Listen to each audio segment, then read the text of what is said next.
The emergency lights painted everything red inside the council chamber. Rila pressed her claws against the table as another report came through. 47 systems had gone dark in just 3 months. The Dominion swarm was eating through the galaxy like fire through dry grass.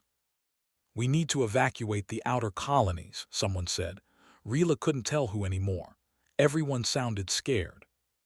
"Evacuate to where?" Another voice shot back. "They'll follow, they always follow." Rila had seen the footage. The swarm didn't negotiate. They didn't take prisoners.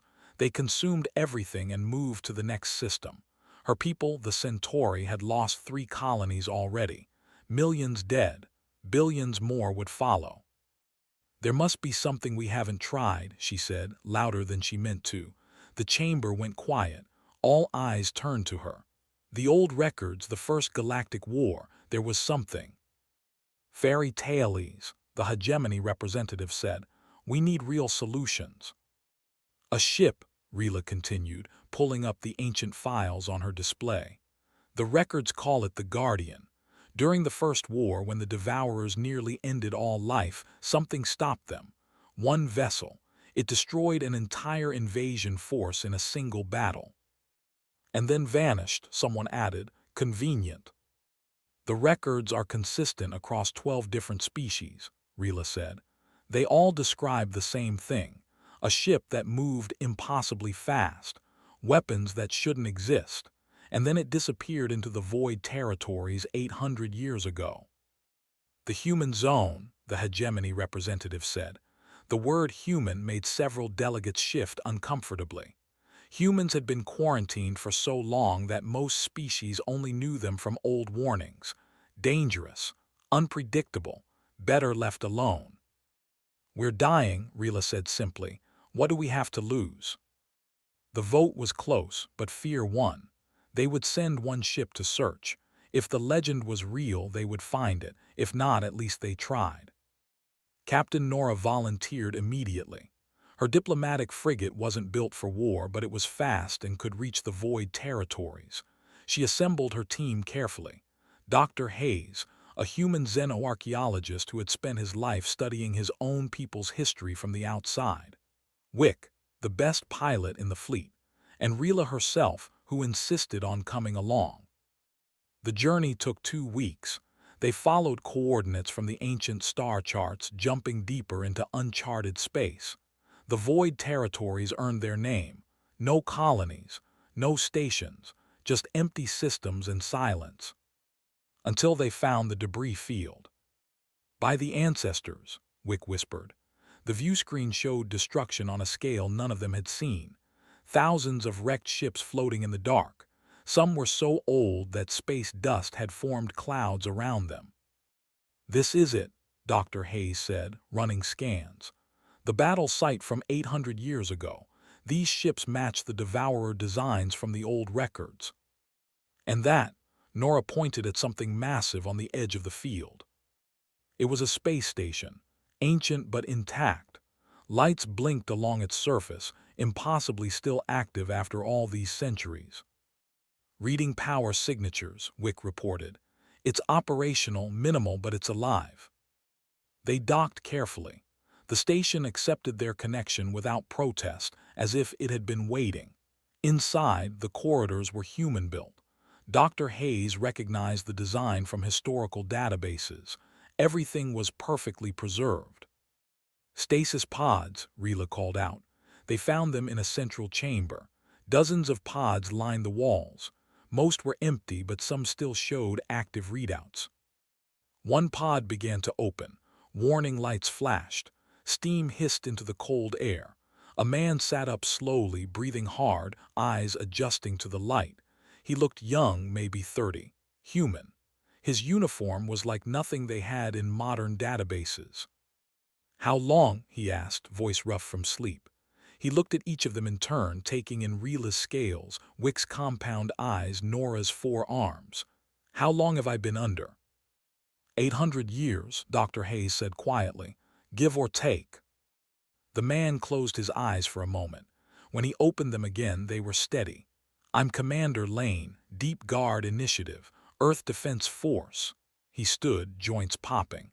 What broke protocol? We were only supposed to wake if there was another invasion-level threat.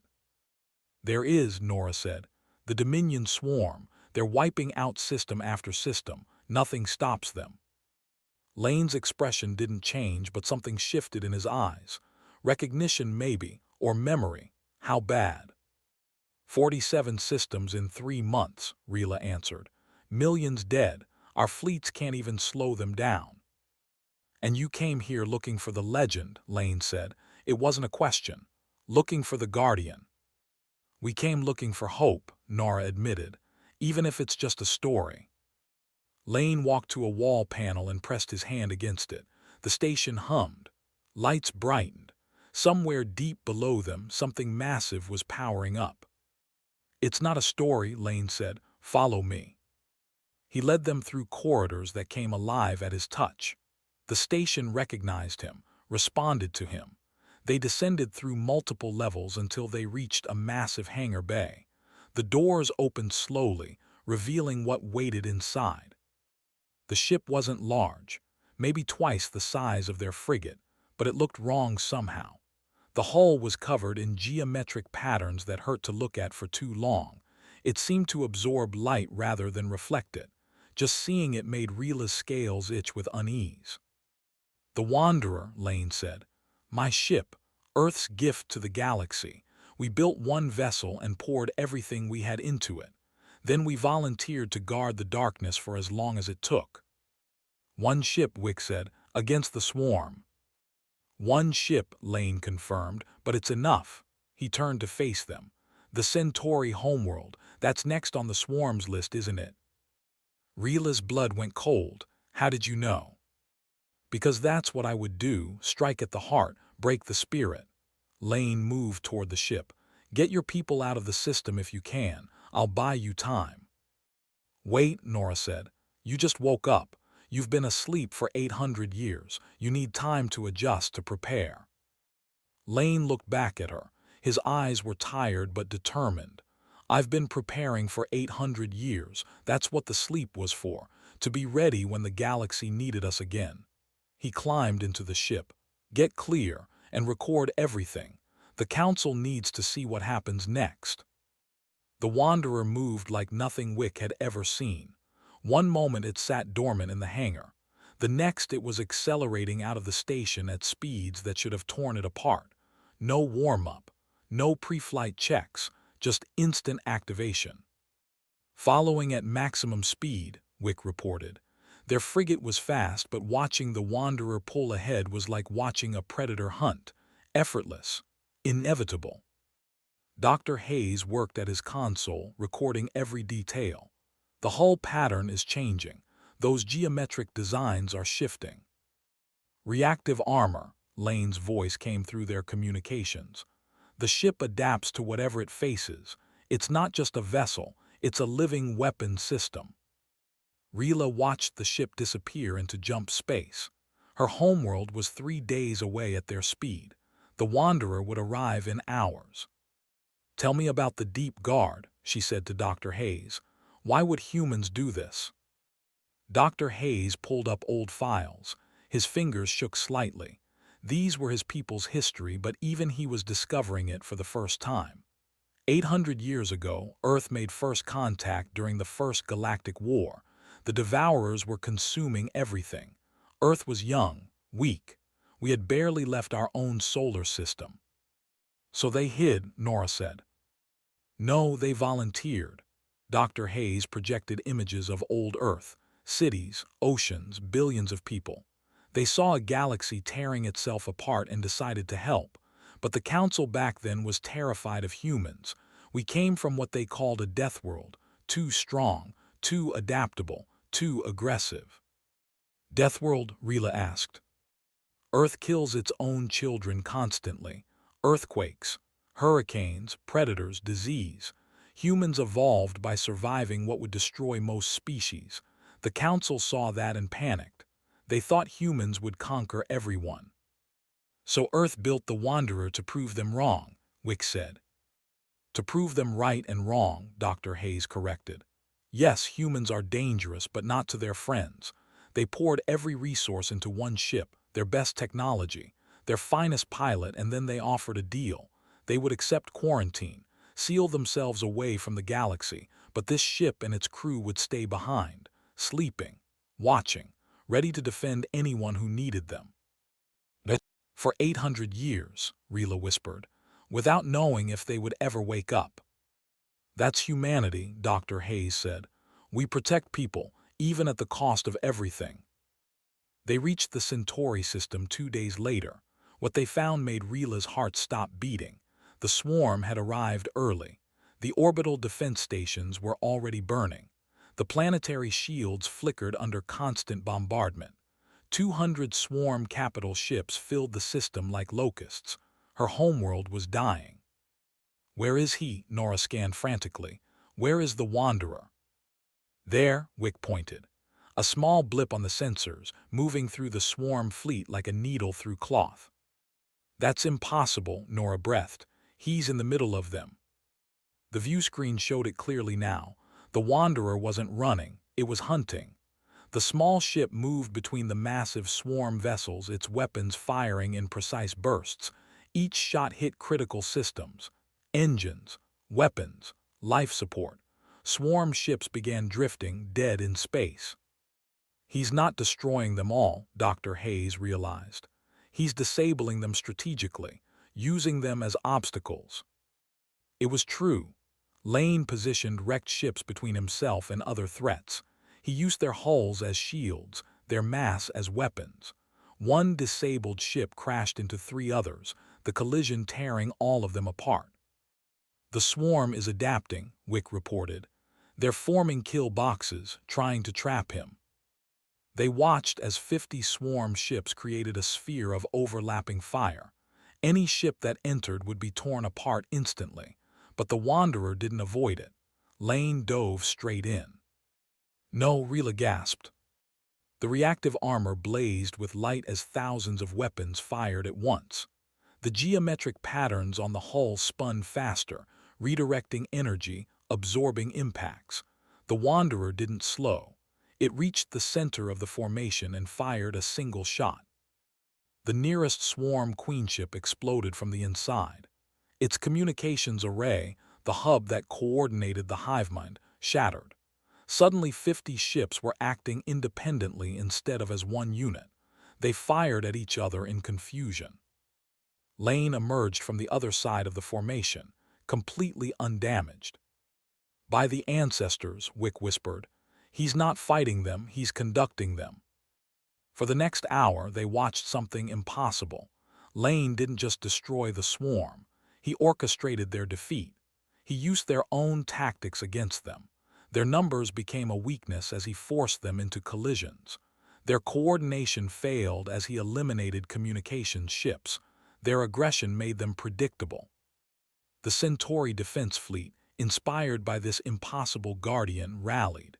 They pushed forward, fighting alongside the Wanderer. Together they drove the swarm back.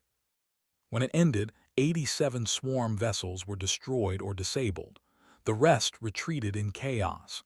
The entire battle took 47 minutes. Rila's homeworld was saved. The Wanderer docked with their frigate. Lane emerged, moving stiffly. His face was pale. The neural interface with the ship took a toll. The swarm will return, he said without preamble. This was one fleet, they have dozens more. You saved my world, Rila said, her voice breaking. Millions of lives. Lane looked at her. For a moment she saw past the warrior, saw someone who had given up everything, his time, his life, his future, all for people he had never met. That's why we stayed, he said simply. Get me coordinates for the next system they'll hit. I have 800 years to make up for. You can't fight them all alone, Nora protested. Watch me, Lane said, but then he paused, looked at Dr. Hayes. Actually, wake Rachel from stasis. Another pilot, I'm going to need help. He turned back to the Wanderer. And someone contact your council. Tell them the myth is real. Tell them humanity kept its promise. The ship launched again, already moving toward the next battle. Rila watched it go. For the first time in months, she felt something she thought was lost forever: hope. The council chamber exploded with noise. Representatives from 40 species shouted over each other. Nora's combat footage played on repeat, showing the Wanderer tearing through the swarm fleet like they were made of paper. "This changes everything," the hegemony representative said. "The humans have been hiding this level of technology for 8 centuries. "They weren't hiding," Rila shot back. "They were waiting, protecting us while we forgot they existed." "One pilot cannot win this war," someone argued. "He already saved 3 systems," Nora reported. "I've been tracking his movements. After Centauri Prime, he hit the mining colonies at Vega, then the agricultural stations near the Orion cluster. Each time he arrives before the swarm can establish full control. Each time he wins." Dr. Hayes stood. "With respect, you're asking the wrong questions. Not can he win, but why is he doing this at all? Commander Lane gave up his entire life. He went to sleep knowing everyone he loved would be dead when he woke up. His world, his time, everything. And he did it for strangers." The chamber went quiet. "That's what humans do," Dr. Hayes continued. "We see someone in danger and we act. We don't calculate profit. We don't weigh political advantage. We just help. It's who we are." "Pretty speech," the hegemony representative said. "But it doesn't change the danger. If Earth built one ship like that, what else do they have? What happens when they decide the galaxy should belong to them?" "Then we're already dead," Rila said bluntly. "If humans wanted conquest, they could have done it 800 years ago. Instead, they locked themselves away. They chose isolation over domination. That tells you everything you need to know." The debate continued for hours. Meanwhile, Lane kept fighting. On the Wanderer, Rachel had taken the co-pilot position. She was younger than Lane by a few years, but they had trained together centuries ago. Waking up to find 800 years gone had been harder for her. She had left behind a husband, children, a whole life. "You okay?" Lane asked as they approached another system under attack. "No," Rachel said honestly, "but that doesn't matter right now. Those colonists need us." The system was small, only 50,000 people on a research station studying a unique star formation. The swarm had sent a moderate fleet, 30 ships. They probably expected easy prey. They didn't expect the Wanderer. Lane dove through their formation while Rachel handled defensive systems. The reactive armor redirected incoming fire while Lane's weapons carved through swarm hulls. But something was different this time. "They're adapting faster," Rachel warned. "Look at their pattern, they're predicting your moves." She was right. The swarm hivemind had been studying Lane's tactics. They positioned ships to intercept his favorite maneuvers, set traps where he usually struck. "Good," Lane said. "They're learning. That means we teach them wrong." He changed everything. Instead of precision strikes, he went for chaos. Instead of elegant maneuvers, he used brute force. He rammed disabled swarm ships into their formations, used the star's gravity to create unpredictable slingshot trajectories, fired on asteroids to create debris fields that shredded enemy vessels. The swarm couldn't adapt fast enough. They were prepared for the Lane who fought at Centauri, not this wild, unpredictable version. "You're enjoying this," Rachel accused, but she was smiling. "I've been asleep for 800 years, Lane replied. "Let me have some fun."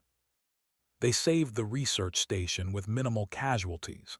As they prepared to leave, Lane received a transmission from Earth. His hands froze on the controls. "Earth," he whispered, "I haven't heard from home since." "Commander Lane," a voice said, female, older, authority in every word. "This is Director Wells of the Earth Defense Council. We've been monitoring your actions. You've done well." "Thank you, Director," Lane said formally. "But I should inform you, the situation requires more than one ship. I request permission to wake the rest of the Deep Guard." Silence, then permission denied. Lane and Rachel exchanged looks. "Director, with respect, the swarm." The swarm is your mission, Commander, but Earth has other concerns. The galaxy isolated us for 800 years. They feared us then. They fear us now. If we deploy 12 ships like the Wanderer, that fear becomes war. So we let people die. Lane's voice was cold. We let one hero save them, Director Wells replied. That's politics, Commander. One ship is inspiration. 12 ships is an invasion force. You understand the difference. I understand that politics shouldn't decide who lives and dies. No, that's exactly what politics should decide. We're opening talks with the Council.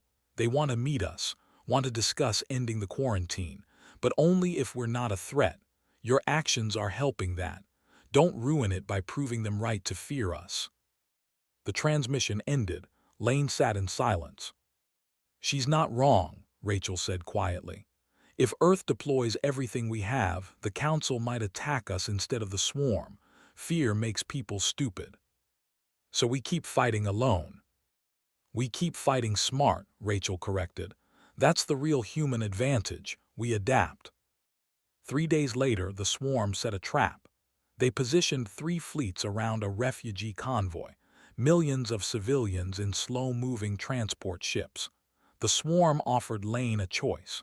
Fight cautiously and the refugees die slowly, or risk everything to save them. Lane chose option 3. He called Nora's frigate. I need you to do something dangerous. Define dangerous, Nora replied. Jump into the middle of the swarm fleet. Draw their attention. Give me 5 minutes to position. That's suicide, Wick protested. For any other ship, yes, Lane agreed. But you're not just any ship. You're carrying the proof that humans keep their promises. The swarm won't destroy that evidence. Not immediately. They'll try to capture you. You're betting our lives on swarm psychology, Nora said. I'm betting your lives on my ability to not let you die, Lane corrected. Trust me, please. Silence, then jump coordinates received. We'll see you on the other side, Commander. Nora's frigate jumped directly into danger.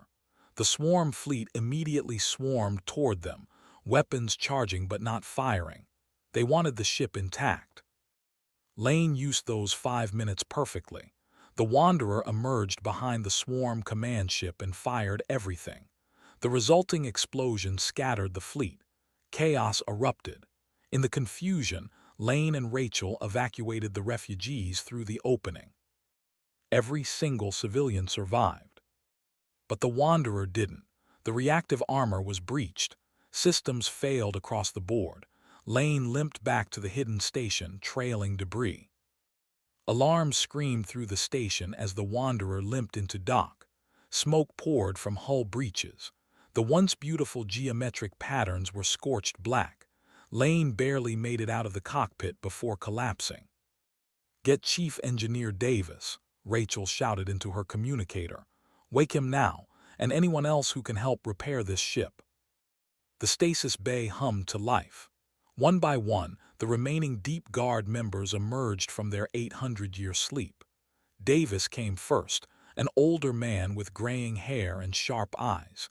He took one look at the Wanderer and cursed. How bad? Rachel asked. Bad enough that we're lucky it got home, Davis replied, already running diagnostics. The reactive armor needs complete regeneration. The neural interface is fried. Weapons systems are at 30%, and the quantum drive has microfractures that'll spread if we don't fix them immediately. How long? 3 weeks, maybe 4 if we push it. The swarm tracked us, Lane said, leaning against a wall. Dr. Hayes was checking him over, but Lane pushed him away. They followed our jump signature. They'll be here in days, not weeks. Davis went pale. Then we evacuate, get everyone out. No, Lane straightened up despite the pain. We make a stand, wake everyone, all 47 Deep Guard members. If we run, the swarm wins. If we fight, maybe we buy the galaxy enough time. To do what? Rachel demanded. Lane, we're not invincible. The ship is dying. We're outnumbered. Even you have limits. I know my limits, Lane said quietly. That's why I'm asking for help, not just from the Deep Guard, from everyone. He activated the long-range transmitter, broadcast on every frequency. His message went to the Council, to Earth, to every species in the galaxy. This is Commander Lane of the Deep Guard. 800 years ago, humanity made a promise. We promised to stand between the darkness and the light, to protect those who couldn't protect themselves. We kept that promise while you forgot we existed. Now the darkness has found us. The swarm is coming to destroy the last human presence outside of Earth. They bring 300 ships. We have one damaged vessel and 47 people who refuse to quit. He paused. I'm not asking you to save us. I'm telling you what we're going to do. We're going to fight. We're going to stand. And we're going to show the swarm what humans do when someone threatens the innocent. We're going to win or die trying. Lane out. The transmission ended. Rachel stared at him. That was either really inspiring or really stupid. Both, Davis muttered, but he was smiling. Let's get to work. If we're making a last stand, we're doing it right. The Deep Guard crew moved like they had never stopped. 8 centuries meant nothing to them. They knew their jobs. Engineers worked on the ship. Tacticians prepared defensive plans. Medical staff set up emergency stations. And Lane stood with Rachel, looking at the tactical display. They'll be here in 40 hours, Rachel said. We can't repair everything by then. We don't need to repair everything, Lane replied. We just need to survive long enough. For what? For hope, Lane said. Hope is what humanity does best. The swarm arrived exactly on schedule. 340 ships materialized around the station, the largest fleet they had deployed since the war began. They surrounded the moon-sized facility completely. No escape, no mercy. The lead swarm ship broadcast in broken galactic standard. Surrender, be consumed, join unity. Lane's response was to launch the Wanderer straight at them. The ship was barely operational. Half the weapons didn't fire. The armor couldn't regenerate. But Lane flew like the universe itself bent to his will.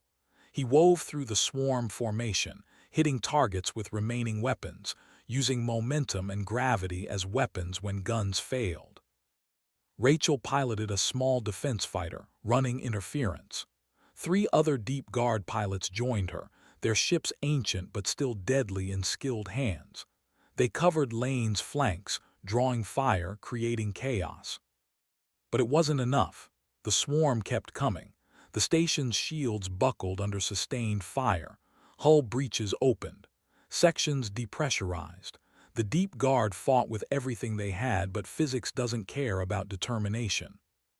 Hull breach in medical, someone reported, sealing emergency doors. Enemy boarding parties on Deck 7, another voice called. Lane gritted his teeth, pushing the Wanderer harder. The neural interface made his head feel like it was splitting apart, but he didn't slow down, couldn't slow down. Then Davis's voice came through, tight with fear. Core overload in 20 minutes. If we don't shut down, the ship tears itself apart. Keep pushing, Lane ordered. Lane, that's suicide. That's buying time, Lane corrected. Every second we stand is another second for hope to arrive. No one's coming, Rachel said. She didn't sound scared, just sad. We're alone. We've always been alone. Humans are never alone, Lane replied. Not when we fight for something bigger than ourselves. 15 minutes until core overload. The station was dying. The Deep Guard was fighting hand-to-hand against swarm boarders in the corridors. 3 pilots were dead. The Wanderer was flying on willpower more than functionality. Then something impossible happened. Jump signatures, hundreds of them. Ships materialized around the station. Centauri warships, hegemony destroyers, vessels from 40 different species. Some Lane recognized from ancient databases. Others were completely new. All of them positioned themselves between the station and the swarm. Nora's voice came through. Sorry we're late, Commander. Had to convince some stubborn politicians that doing the right thing matters more than fear. Behind them, more ships arrived, bigger ones, sleeker designs that made the Wanderer look ancient. "This is Director Wells," Earth's transmission cut in. "Apologies for the delay, Commander Lane. Turns out Earth built 12 more vessels while you slept. We named them after virtues: courage, honor, justice, mercy. They're yours to command. Show the galaxy what the Deep Guard stands for." Lane couldn't speak, could barely see through the tears. 800 years of isolation, and the galaxy had finally answered humanity's promise with one of their own. "All ships," he managed to say. "Defensive formation, protect the station, and show the swarm what unity looks like." The battle that followed changed everything. The combined fleet hit the swarm like a hammer striking glass. Ships from 40 species fought together for the first time in galactic history. No competition, no politics, just unified purpose. Lane coordinated them from the Wanderer's damaged cockpit. The neural interface let him see the entire battlefield at once. He directed ships like a conductor leading an orchestra. Centauri vessels on the left flank, hegemony destroyers pushing center. The new Earth ships, sleek and powerful, filling gaps wherever needed. "Swarm formation breaking apart," Rachel reported from her fighter. "They're not used to this many ships working together." "Keep pressure on their command vessels," Lane ordered. "Cut off their coordination." The 12 new Earth ships moved like the Wanderer's children. Each one was different. Courage was fast and aggressive, diving into enemy formations. Honor was built like a fortress, absorbing fire to protect smaller allied vessels. Justice had weapons that could pierce any shield. Mercy was a hospital ship, but armed well enough to defend itself while rescuing damaged allied craft. Lane watched them work and felt something crack inside his chest. Pride, maybe. Earth had kept building, kept improving. They had honored the Deep Guard's sacrifice by becoming better. "Commander, this is Captain Ming on the ship Courage," a young voice came through. "Permission to execute attack pattern Delta." "You know Delta?" Lane asked, surprised. "That was a Deep Guard maneuver from 8 centuries ago." "Sir, they made us study everything you ever did. You're required reading at the Academy. Permission granted." Lane smiled. "Permission granted, show them how it's done." Courage accelerated to impossible speeds, followed by 3 other Earth vessels. They punched through the swarm center formation, weapons firing in perfect synchronization. Behind them, hegemony destroyers followed the path they cleared, widening the breach. The swarm tried to close the gap, but Reela's Centauri warships were already there, blocking their movement. The alien species weren't just following human tactics. They were adding their own expertise. Centauri shield technology, hegemony weapons arrays. Others contributed scanning systems that predicted swarm movements minutes in advance. "They're learning from each other," Dr. Hayes said from the station's command center. He was recording everything, documenting this moment. "This is bigger than just a battle. This is first contact all over again. True cooperation." "Incoming transmission from the swarm command ship," Wick reported. Lane opened the channel. The swarm queen's voice filled the communications. It sounded like thousands of voices speaking at once. "You cannot stop us. We are inevitable. We are unity. You fight as individuals. You will fail." "You're wrong," Lane replied. "We fight as individuals who chose to stand together. That's not weakness. It's strength you'll never understand." He cut the transmission. "All ships target the Queen vessel. End this." What followed was the most coordinated assault the galaxy had ever seen. Every ship fired at once. Different weapons from different species, all hitting the same target. The Swarm Queen's shields lasted 3 seconds before collapsing. The ship broke apart, its massive bulk torn open by the combined firepower of 40 species working as one. With the Queen destroyed, the swarm fleet lost cohesion. Individual ships tried to retreat, but there was nowhere to go. The Allied fleet had them surrounded. Some surrendered. Most died fighting. Within an hour, the largest swarm armada ever assembled was destroyed. The station was saved. The Deep Guard survived. And the galaxy learned something it had forgotten 800 years ago. Working together made them unstoppable. But victory came with a price. 12 Deep Guard members died defending the station. Their names were Davis, who kept the engines running until his section depressurized; Mills, who held a corridor against 50 swarm boarders alone; others whose sacrifices bought seconds that became minutes that became survival. Lane stood in the memorial chamber as their names were added to the wall. Rachel stood beside him. The remaining 35 Deep Guard members formed ranks behind them.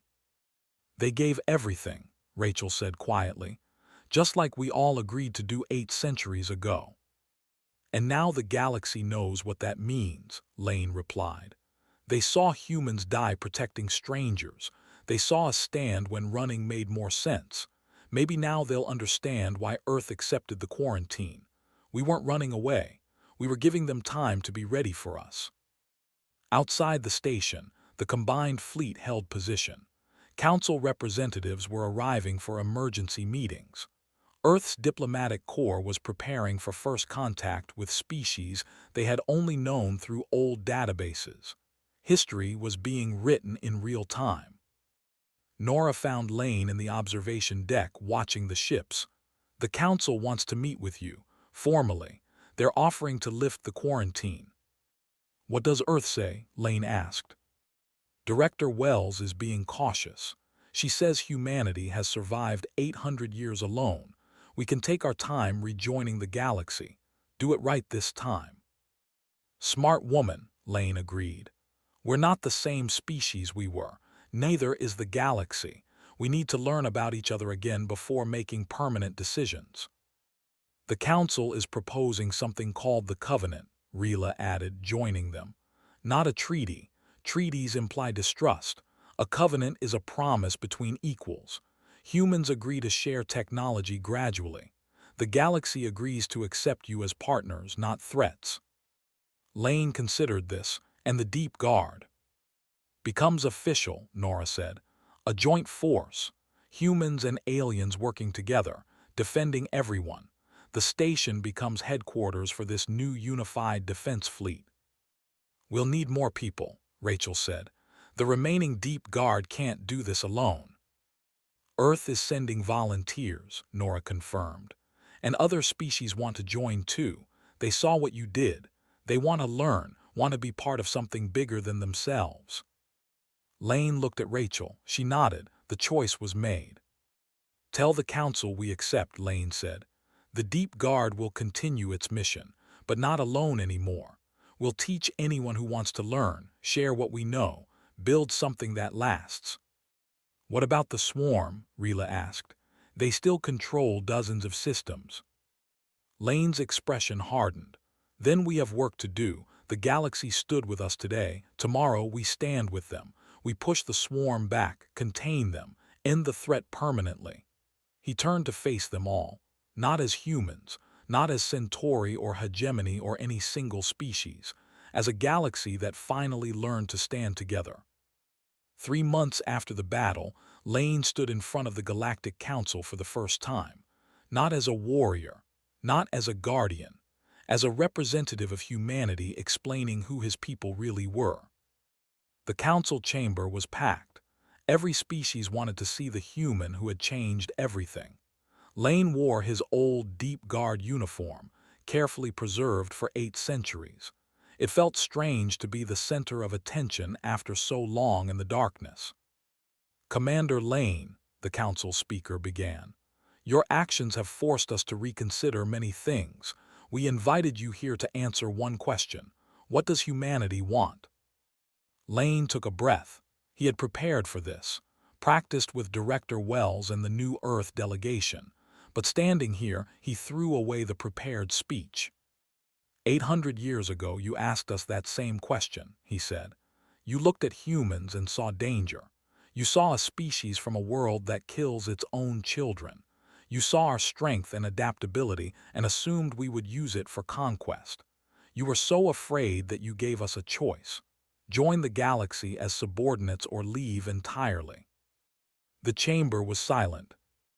We chose to leave, Lane continued. But we didn't do it because you were right to fear us. We did it because we understood something you didn't. Fear makes people do terrible things. If we stayed, you would have attacked us eventually.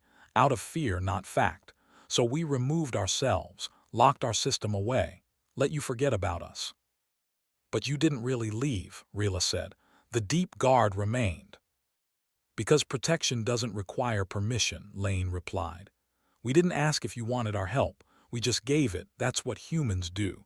We see someone in danger and we act. We don't calculate rewards. We don't weigh political advantages. We just help. It's hardwired into us. Evolution on a death world taught us that cooperation keeps everyone alive. You speak of protection, the hegemony representative said. But you also speak of a death world that bred your strength. How do we know you won't eventually turn that strength against us? Because we've had 800 years to do exactly that and didn't, Lane said simply. Earth built 12 more ships like the Wanderer. Each one could destroy entire fleets. If we wanted conquest, we could have done it at any time. Instead, we waited, built, prepared, and when you called, we came to help. Dr. Hayes stood from the Earth delegation section. May I add something? The council speaker nodded. I've spent my life studying humanity from the outside, Dr. Hayes said. I was born after the quarantine, never saw Earth, but I studied our history obsessively, and I learned something important. Humans are terrifying. Yes, we evolved on a world that would kill most species in weeks. We survived ice ages, plagues, predators that hunted us for sport. We became the apex predator of a death world. He paused. But here's what makes humans unique. We didn't stop at survival. We built civilizations, created art, wrote music. We domesticated animals that could kill us and turned them into friends. We saw suffering and invented medicine. We saw injustice and created laws. We looked at the stars and reached for them not to conquer but to explore. Our defining trait isn't violence. It's the choice to be better than our nature demands. Pretty words, someone muttered.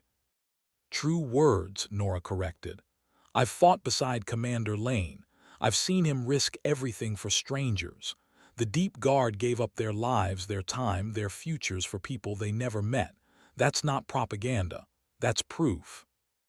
The council speaker raised a hand for silence. We have reviewed Earth's proposal for the Covenant, a graduated reintegration, technology sharing, cultural exchange. The Deep Guard becoming a multi-species defense force. It's ambitious.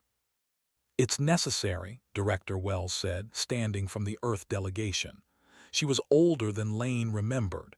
800 years had been long for everyone. The swarm showed us that isolation is death. We need each other, not out of fear but out of mutual strength.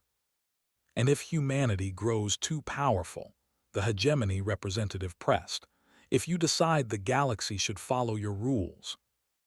Lane smiled. Then you'll do what we did, stand together and tell us no. That's the point of the Covenant. No species dominates.